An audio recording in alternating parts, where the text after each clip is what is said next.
Hey everybody, let me tell you all at the top, I'm not one of those broadcasters who expects you to have actually seen all of my work and know it by heart. I hate when people in my industry do that, Of course you all remember my 7-part series on tax reform. The way that people, follow news these days, it's only when there's a clip of me on The Daily Show that half of my friends even remember what I do for a living. So I don't expect you to have my stuff memorized. The only thing you really, and thanks for all those nice comments about what I've done, but the one thing you really need to know about me for today is that in the way that I live my professional life, I am a freak.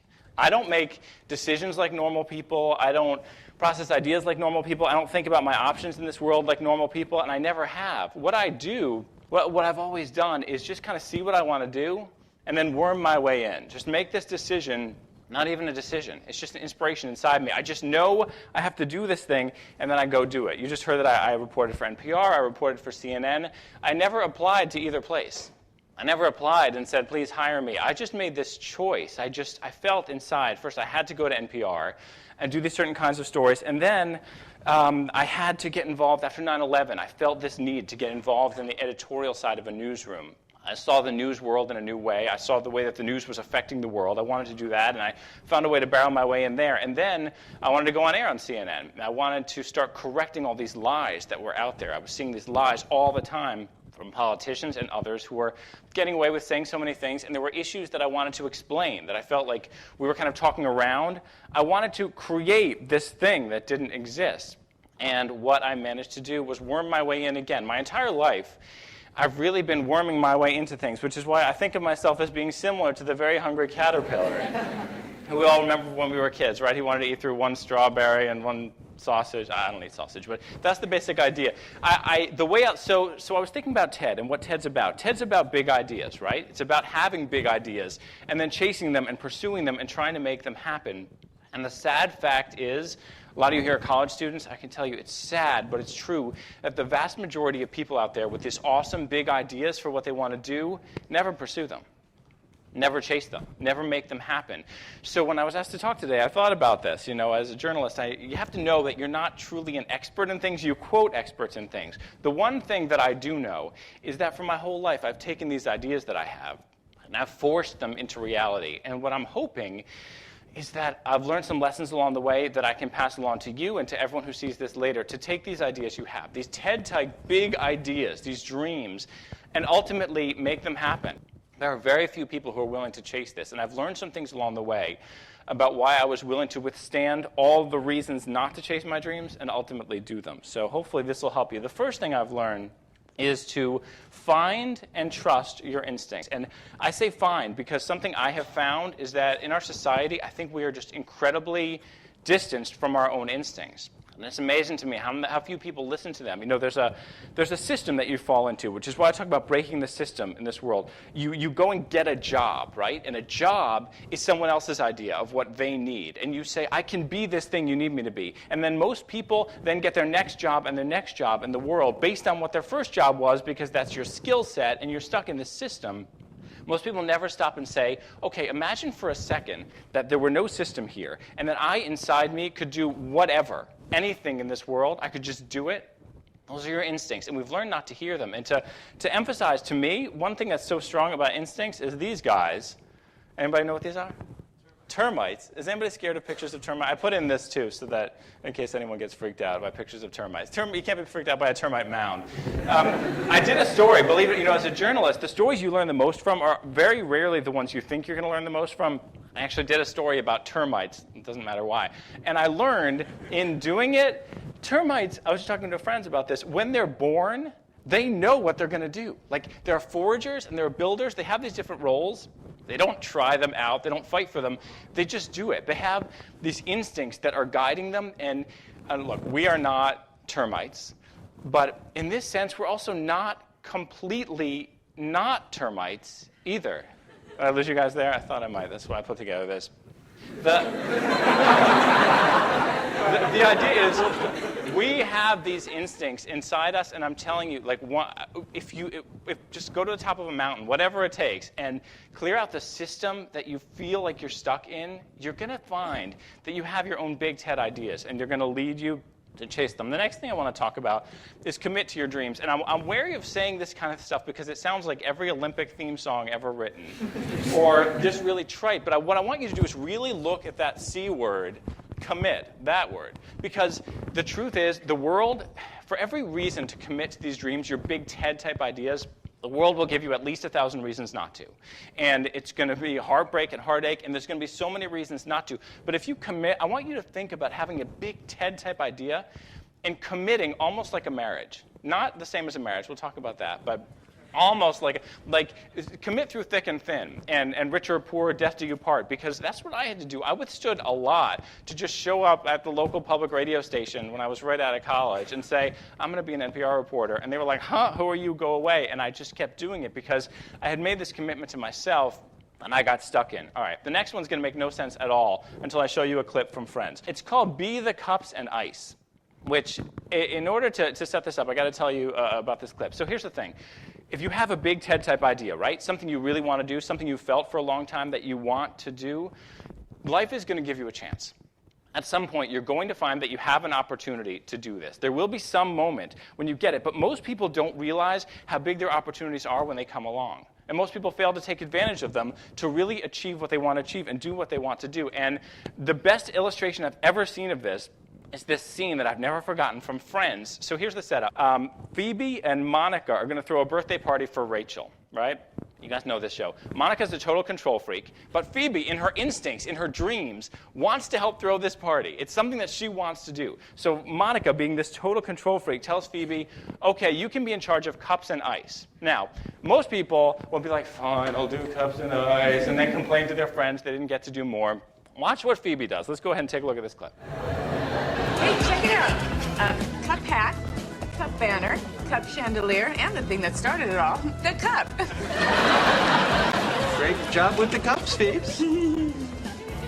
Why don't you just go out with her?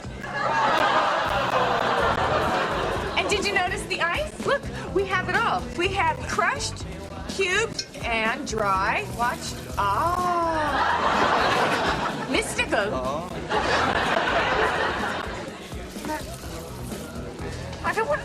No one's eating my Tuscan finger food because they're all filling up on Phoebe's snow cones. There are snow cones?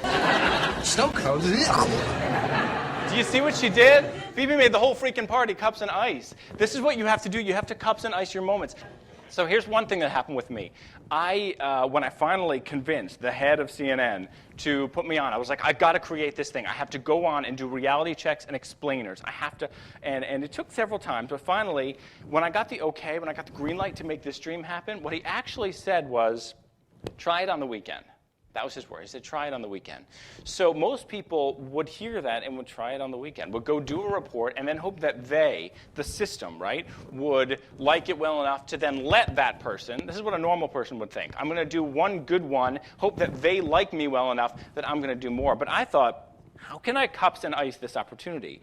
And then I realized that a weekend, even by the most conservative definition, is 48 hours long. So I was like, I'm going to go be on the air for 48 hours, and I'm going to do these nonstop all day long. And then I realized we have an international channel. So really, on Friday, it's already weekend somewhere in the world, and on Monday, it's still weekend somewhere in the world. So I started putting together all these segments, and I stayed at CNN all day. One of my producers is actually in the audience and is now, for the first time, learning why I was at CNN all day. When I was given permission to go ahead and do this on the weekend, I would get there at 4:30 in the morning. And we would go live at 7 a.m., which you know because you watch all the time, right? And then I was still live at 11 o'clock at night, which was insane. And there were times that by 7 in the evening, I was like, but I learned to love Red Bull, and I got through these weekends. And I was doing everything I could with this little opportunity that I was given. Cups and iced it. And fortunately for me, it works out. I worked out. It grew from there. The network liked what I was doing. They saw the value. I was able to grow it into what my dream was. And for a long block of time after that, for years, I was on this 7-day schedule. The only way to not do my thing would be to tell the shows I'm taking off tomorrow. So I was able to turn this into a good thing. But I don't want to just talk about successes, because the truth is, if you have a big TED-type idea and you want to chase it, you're going to have serious failures along the way. And it's really hard sometimes. It's scary and it can be difficult. And that happened with me. There were times, I remember, once I decided I wanted to create this thing on CNN, it took more than a year, and there were times that I would come home at the end of the day feeling like a total failure, like it was never going to happen, like there was no way that I could make this happen. Life was never going to give me the chance. Why couldn't I just do it? It got to the point where I had to go see a therapist. And by had to, I mean my wife made me. And I learned something big that year that's so important that we all forget. If you are someone in this room or watching this ever who has a TED-type idea, like a big idea, the part of this that everyone misses all the time is this letter right there, the S. Come into your dreams. If you are someone who has a TED-type idea, who has a big idea, something that you want to chase, it is never just one. You might think it is sometimes, but it's never just one. So I was totally stymied that year, and I was failing over and over. And I decided, okay, I have this other dream. There had been this thing that happened when I proposed to my wife. It's a long story, but I had gotten us the Fox Theater to ourselves, and I tricked her into ending up with me alone on the stage in the dark. The head of the theater was walking us across. She thought I had a story. He walked away, and suddenly we were alone on the stage of the Fox in the dark, and then the spotlight came on us. Our song played through the whole room. My wife was almost fainting, so when I was down on one knee, I was actually using one arm to prop her up. She dropped her purse into the orchestra pit. I had to fish it out for us later. Then there was a story about it in People magazine. Anyway, when that came out, guys started calling me, guys I knew, guys in other parts of the world I didn't even know, would message me and say, hey, how'd you pull that off? That's pretty cool. I want to do something cool. So I got this idea, a whole other idea. CNN wasn't working out. That dream at the time wasn't happening. So I thought, I want to create my own marriage proposal planning agency to work with guys and people, because okay, one of the themes today is eternity, right? If you can have an amazing moment like that, it's one of the few things in life that is truly eternal. A positive moment that you get lost in that is that powerful sticks with you forever. It's always in there. So I just wanted other guys to have these opportunities. So check this out. So in 2006, I launched this. My own agency, Magic Proposals. I had this video on it. I have this little cartoon me that explains like what I'm doing, what I'm thinking. I had a dozen proposals I did before we launched. By the way, in 2006, this was cool looking. Now there's no social media, but at the time it was pretty cool. So I launched this, and while my other dream was totally failing, this one worked out. When I launched, I had this thing with this local radio station, and then I heard from 3 production companies around the country, hey, wanna create a pilot and sell that to the networks? And then a month later, I got my CNN dream. So suddenly, it was like one of those couples that can't conceive a baby, and they adopt, and then they get pregnant. Like, suddenly, it was all... If that's happened to anyone here, they're like, no, it's not. But that's the closest I'll experience. I realized that I couldn't cups and ice CNN while still doing this. So I put this on the back burner. But the point is that if you're a dreamer and you have TED-type ideas, you're not going to fail because there's always going to be another one. There's something else that happened to me that I want you all to know about because it changed my understanding of dreaming and instincts in this world. And that's the birth of my son. This is my second son. I did a segment about this for CNN, and I can show it to you all another time. My wife was 3 weeks from her due date when she just fell to the floor in our bedroom, and baby started coming out, and I was on the phone with 911, and I had to guide him into this world. And by the way, to all women everywhere who have made the choice to bring life into this world, I am in awe and grateful beyond description, and on behalf of humanity, thank you. But when he was coming out, the umbilical cord was wrapped around his neck 5 times. He wasn't breathing. So I didn't know what to do. I'm not a doctor. But long and the short, I figured it out. You know, it was like a turtleneck and totally still, eyes shut. But I got it unraveled, and he started to breathe again.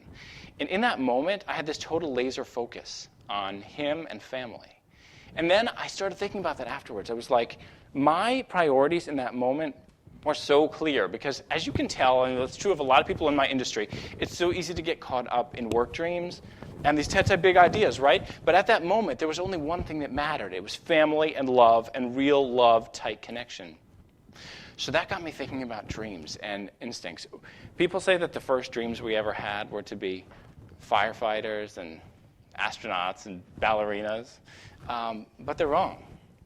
First dreams we ever had were to be held, right, to be loved, and to go explore this incredible world, whatever it is, to go out there and see it and feel it and have love in our lives. Like, These were the first dreams we ever had. So now when I hear people talk about how sometimes you have to sacrifice work for family or sacrifice family for work, I don't see it that way anymore. Got one more picture. Could you advance? I don't see it that way anymore. No, I know. It's just cute. It's disgusting. I don't see it that way anymore. Now the way I see it is that is the ultimate commitment to the ultimate dream. It's just the one that's buried deepest inside us because it's been so long. It's always been in there. So I hope that you will take what I said today, that you will trust and find your instincts to get these great, awesome TED-type ideas, and that you will commit to your dreams through thick and thin, chase them, make them happen. I hope you will find when these opportunities come along that you can cups and ice the hell out of them, because that's the only way you'll make them happen. And as part of that, I hope you'll keep in mind that ultimately, the realest, the best, the most awesome, the most rewarding, and the most exciting dream is the first one we ever felt. I hope you guys will find that an idea worth spreading. Thank you for having me today. Thank you very much.